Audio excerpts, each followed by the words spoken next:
Who are you? I love that question so much. I get excited every time I ask it. I think what fascinates me the most is versatility. Maybe I'm talking to a stranger and I ask them, or I could be laughing with a friend of mine. Who is this guy? Perhaps we're on a first date and I throw a question out to you, or I could just be taking a long look in the mirror wondering, who are you?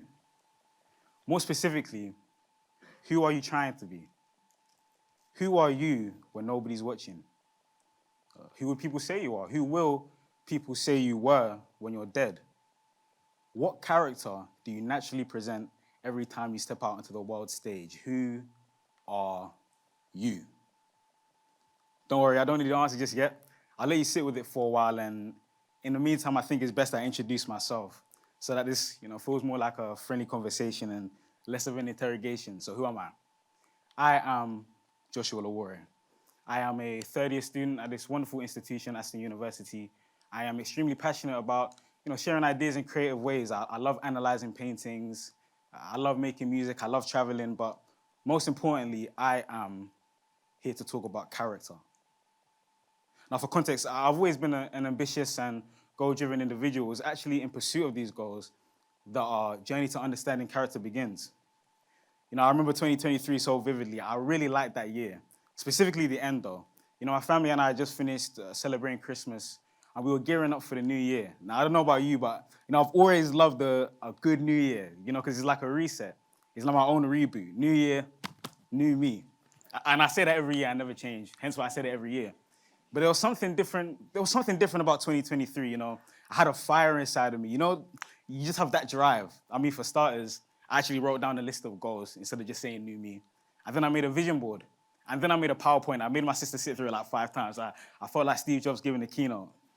I've always seen the countdown to New Year's like a ready, set goal before a race. And the celebration at New Year's is like my starting pistol telling me that the race, is about to go. So when the clock struck midnight and everyone was saying Happy New Year, I had my head screwed on. I was like, yeah, the race has begun. I was running, I was hustling, I was grinding. Motivation is such a drug, and I was hooked. But, all good, and I use this very loosely, all good things must come to an end. My supply of motivation had run dry. I found myself lost and confused in the middle of January on a day ironically called National Quitters Day. It's a real thing.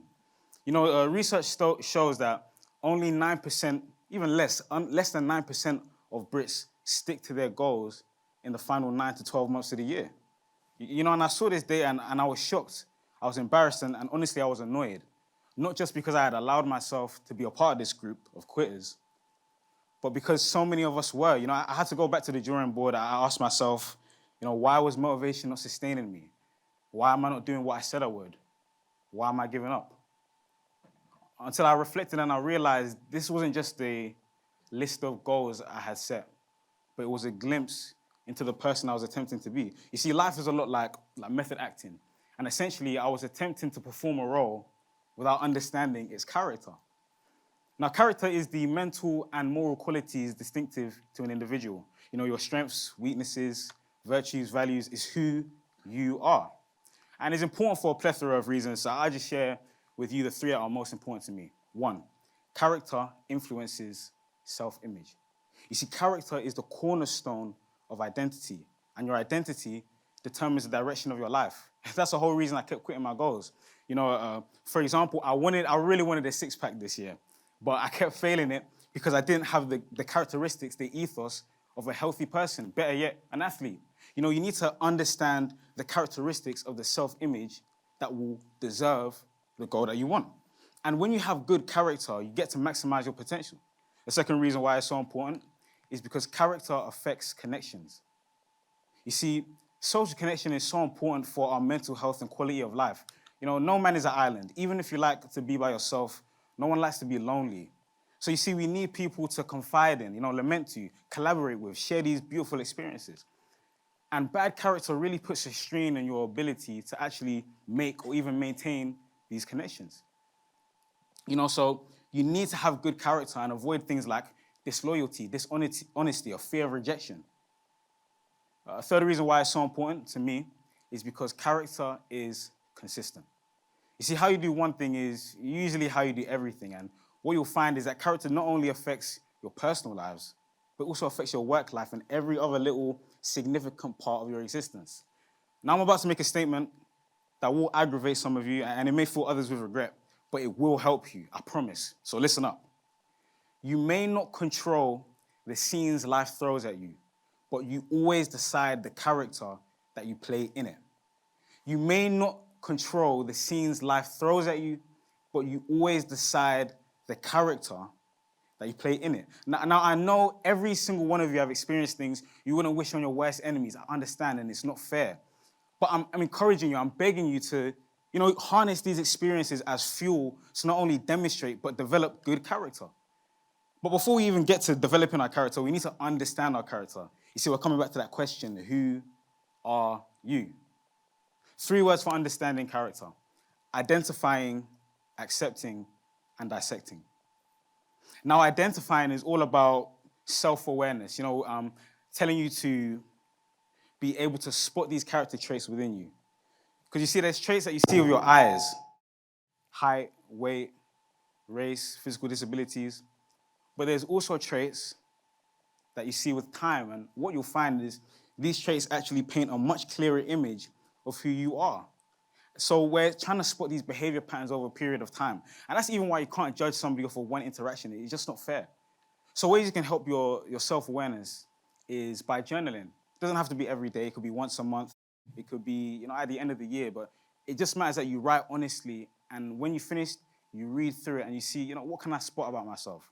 Another way is being attentive to the interactions you have with the people around you.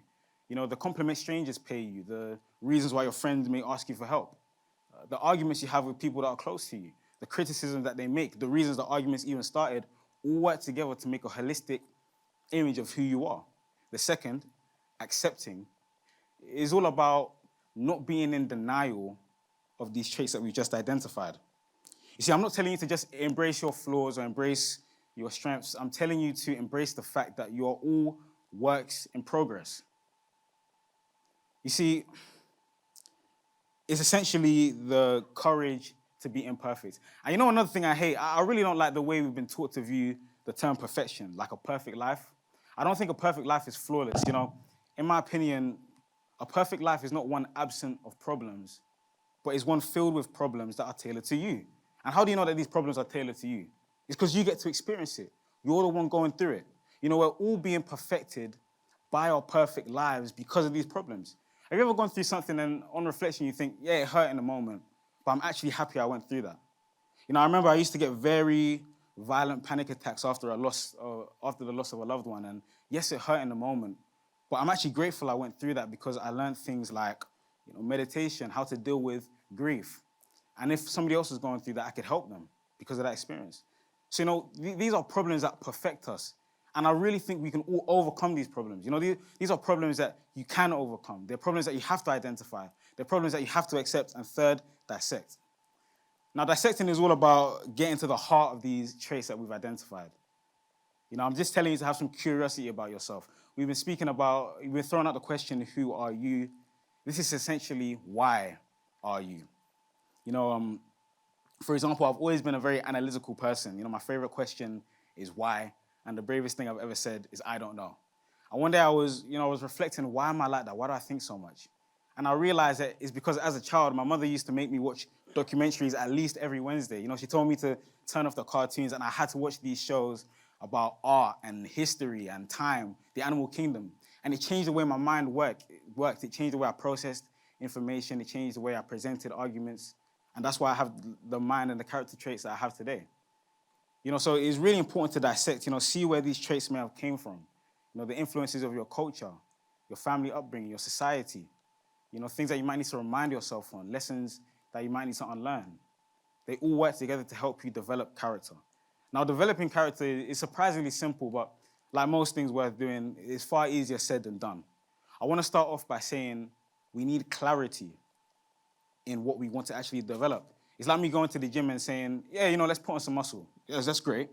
Are you talking about chest, biceps? Is it leg day? Or for my intellectuals, say you want to strengthen your mind. Yeah, I'm all for it. But are you talking about memorization, creativity, comprehension? So you see, you need clarity, not only to encourage a commitment to change, but to fuel your intentionality. So character is built through enactment and it is consolidated by adversity. So when you're trying to build and develop your character, you need to spot these opportunities of diversity. And diversity is the moment when it's hard to show that trait, but you do anyway. For example, you're in a situation where you want to complain. That is the adversity, the opportunity to practice gratitude, and over time will be built. And if it's hard to look for these opportunities, you might need to place yourself in an environment where it can be exercised. You want to put on some muscle, you go to the gym. You're trying to perfect your backstroke, you go head to a pool. And it's the exact same for traits. I remember I was walking a couple weeks ago with a friend and he told me, Josh, I really wish I was more social. And then he said, you know what, I've got an idea. I'm going to stop bringing my headphones to school and work. And that was beautiful. It blew my mind because a tiny thing like not bringing your headphones to school or work, he put himself in an environment where that trait could be practiced. Not only did removing the headphones make him seem less antisocial to the people around him, but he wasn't listening to music or podcasts, and he had to fill the time with something so he could speak to people and practice that sociability. See, he placed himself in that environment. I opted for more drastic measures. In my third year, which I'm in now, I decided to study abroad. So I'm going to go to a foreign country where I'll either exercise my sociability and make friends or rot in my accommodation for 12 hours a day. So please wish me the best. Today we've been talking about the ripple effect, and once they told me that I was in love, mainly because character and ripple effects go hand in hand. Humans interact with each other every day. I'm interacting with quite a few humans right now, so that's proof. And for that reason, it became more important. It became so important for me. It was more than an integral step in achieving my goals. Character development became the goal in and of itself. Yes, I admit it started in a place of ambition and ego, but as I went further down the rabbit hole, I found myself with a hope of selflessness and a vision of altruism. I've been thinking a lot about a topic, and I'd love to hear your opinion on it. I've been thinking about what impact means, and specifically, I've been questioning the way we've been taught to view being a great person of great impact, and my life was so impactful. I disagree that impact has to be measured by the number of hearts we affect. It could also be measured by the depth to which you just affect one.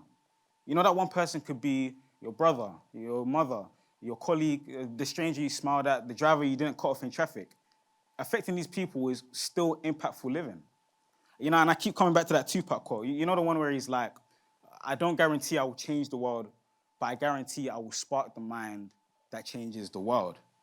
And that's so beautiful to me because, of course, you've all heard the Tupac quotes. We've all listened to his music. You might have even watched his movies.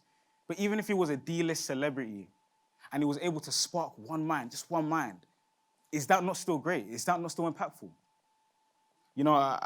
A few weeks ago when I was commuting back to London from Birmingham, I got on the train and I saw an older lady that was in front of me. So, I just sat next to her and I analyzed her. She was reading a book, but what stood out to me is the title of the book wasn't in English. So me being nosy, I had to lean forward. I said, hey, what are you reading there? And then she started to explain to me that it was a French teens novel. And remember how I said I'm traveling abroad? I've actually been doing my own language learning journey as well. So we started to speak about, the hardship of learning languages and things of that nature. But the conversation was mundane. What stood out to me is the way she interacted with me. The intensity of her gaze, how curious she was. She wasn't just looking into my eyes. It was like she was peering into my soul. It was intimidating, but it had an element of love to it. She was so intense in the way she was listening to me. Her head was moving up and down to the sound of my voice like I was a snake charmer and she was a python. It was crazy. Now, the conversation only lasted 5 minutes, but it stayed with me for months, even to the extent that I'm here talking to you about it now. Now, she doesn't have to impact a million people. She impacted me. What if I take that same trait because I was affected and I use that to somebody when they need it most? It made me think, how could my character affect somebody? How could it save somebody's life? Could your character save someone's life? And, I don't know if my answer to that question would be yes if I don't prioritize character development. I don't know if I can influence somebody's mind if I don't even understand or sharpen my own. And, that's hard. Character development is uncomfortable. It's difficult, and most of the time, I don't want to do it. You know, when I often try, I find myself in a crisis. I start wondering things like, am I even valuable? What do people think of me? What is the impact, the consequences of my actions? And then my mind goes further. I start wondering things like, when will we have world peace, end world hunger? How will I get rich? Does true love exist? Will I get it? You know, this world is filled with the most anxiety-inducing questions of the highest caliber. And my day-to-day life is, you know, riddled with these complex questions that we often don't have the answers to. But I found that the solution is simple. I just take a deep breath and put all these questions to the side. And instead, I focus on the most important question of all. That question being, who are you? Thank you.